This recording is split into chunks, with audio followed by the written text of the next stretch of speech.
persembahan yang tradisional. So terima kasih kepada tuan kedai kerana belanja free Oh, free, terbaik. Terima kasih.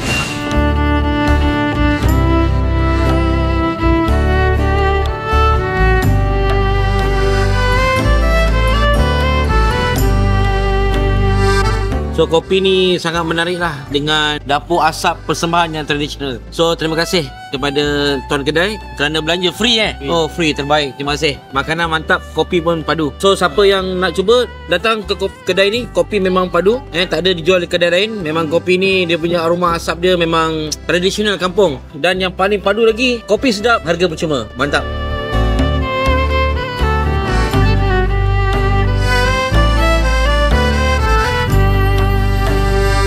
Selain daripada lain, makan dengan cicah biskut jadi sedap. Rasalah lemak biskut tu campur dengan kopi rasa kampung semua sedap. Susah nak dapat kat sini.